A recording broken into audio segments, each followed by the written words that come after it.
the portion of Shlach. Hashem says to Moshe, Shlach l'cha anoshim. I mean, what the pasuk should say, Shlach anoshim. God is allowing the spies or the scouts to be sent. So why does it say Shlach l'cha? Send on your own behalf. So Rashi cites the Chazal, the Medrash. Ani eini mitzavaloch. I'm not commanding you to send spies. Im tirtze shlach, it's your prerogative. Why? V'shabo Yisrael v'amru nishlo anoshim lefanenu. The Jews themselves came and said, we want to send anoshim. Kamo shenema tikrun elai kulchem. O Moshe nimelach b'shchina. Moshe consulted with the Shechina, with God. Omar ani amartu lehem shitova. I've said to them that it's good. Shenemar el eschem mi'onim Mitzrayim. I will take you out from the impoverished state of Egypt to a land that flows with milk and honey, to a good land that flows with milk and honey. Chayeyem, I swear on their lives, shani nosin lamokum litos b'divim raglim. Because they made this request, although I told them, I will give them a setting that they will make a mistake, leman lo yishu, so they should forfeit the right to inherit the land. It's interesting. Factually, that they asked to send spies, that was enough to withdraw the offer. But that, they did not believe what I told him. I will give him a situation, litos, they should make a mistake, so they should not. I mean, God should have said, it's, what you said is inappropriate. You're not going. He had to allow this scenario to play out so they should not inherit. Why?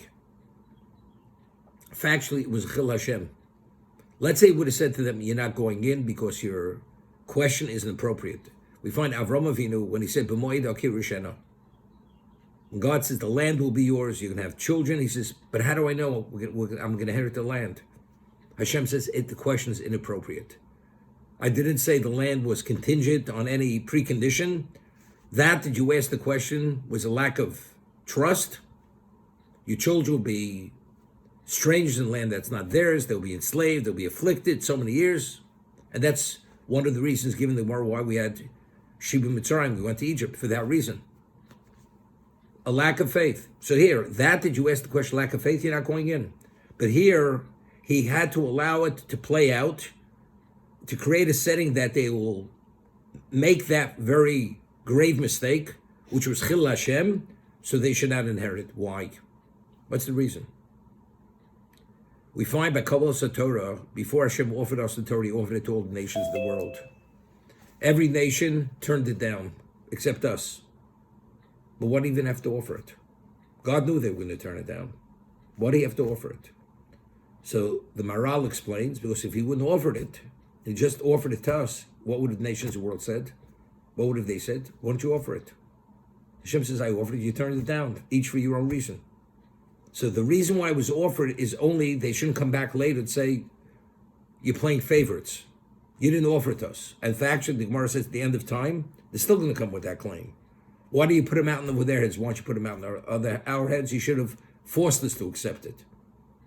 Said, we're not finished yet with them, with the nations of the world. But if you wouldn't have offered it initially, they said, you didn't offer it. Why did you only offer it to the Jews? Hashem says, offering it, you rejected it.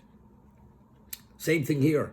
If he would have not offered it, not created the scenario, allow it to play out, they would have said, why did Hashem allow us to go? Why? They wouldn't have fully appreciated for that comment, for asking for that request. That's enough reason for you to forfeit the right. Avram Avinu, he was at a level. B'moedah, he understood immediately. The question was inappropriate, it's over. Moshe said, Lami rosa lamazeh lamazeh shlachtoni. Hashem says, Atatira, because you asked that inappropriate question, you're taking the Jews out of Egypt, you're not bringing them to Eretz Yisrael. Atatira, now you will see the redemption. The entry into the land you're not going to see. That question isn't inappropriate. That they're at that level. But Klal Yisrael, for them to fully internalize that reality of how grave that question was, the lack of faith, they have to see themselves how they're not going to have a lack of faith. By allowing the story of the Meraglim take place, and they favor the 10 over the 2, And then afterwards they realize how they were lacking faith and they truly don't deserve to go in. They don't deserve to go in. That's the reason why I had to play out this way. But you see something interesting. What was the outgrowth? What was the Chet HaMeraglim? It was a Chil Hashem at a level not to be believed. Hashem says, you saw the 10 plagues. You saw the splitting of the sea.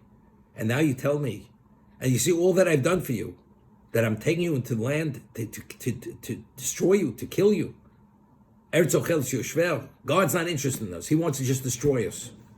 I mean, after all, God, Hashem had shown them his dedication to them with Kabbalah Sator, everything, to suspect him. This is a Chil Hashem, not to be imagined what level of public disgrace this is. But why did Hashem? Hashem allowed the scenario to unfold that there should be this level of Chil Hashem. The answer is, the Ramchal writes, well, we have Bechira. Why did God give us free choice? Nachi, why did God give us free choice? The Abishah gave us, created this whole world to give us free choice, to give us an opportunity to earn mitzvahs. Right, but he could have put us straight into Ghana. He could have put us. He could have created us and put us straight into the world to come and have a relationship with him. We didn't earn it. Why do we have to earn it? Give it to us. Give it to us. The schar is more. If we had a slave, if we had a better word, slave for it. So the Ramchal explains, who says it a little bit better than Nachi, that it says it much better. Olam, what is the world to come? It's having a relation with God. God is the essence of all goodness in the absolute sense. To be able to have that relationship, like every relationship, everything is based on compatibility. So if we're self-earners, just as Hashem, whatever he is, it's not attributed to anything but anyone other than himself, identically, our level of being deserving should be attributed to ourselves, not to anyone else. It's not being gifted to us. It's due to our own initiative. So therefore, whatever we deserve is due to our own initiative. So it's not dependent on something outside of us. That evens the playing field, establish a commonality, so we should be able to cleave to a greater degree. It's the Ramchal. That's why it is. But to be able to give us the full gamut of choice, Hashem has to allow us to be in a position even to do something which is vile and extremely negative, even to blaspheme him. Because otherwise, I could go to the negative, extreme negative. I chose not to. You know something? You deserve choice. Yeah. Instead of having chas v'sholem, sinas Hashem, you have avos Hashem. Instead of doing things which you could do anything you want, you chose to give your life for him. Well, you had your whole life before you. So the extent of the positive has to be the same extent of the negative. So to give you the ultimate opportunity, he puts you in a position where you're able to do something which is the ultimate chil Hashem, even to blaspheme him, chas v'sholem, all for the sake of Klal Yisrael. Here Hashem allowed this to play out, which ultimately turned out to be the worst chil Hashem after Kabbalah Satorah. Why? So we should understand that we're not deserving of Eretz Yisrael. Otherwise, we'll have a claim against him. This is the reason why he allowed it to play out. Otherwise, he says, you know something, it's your problem, it's not my problem.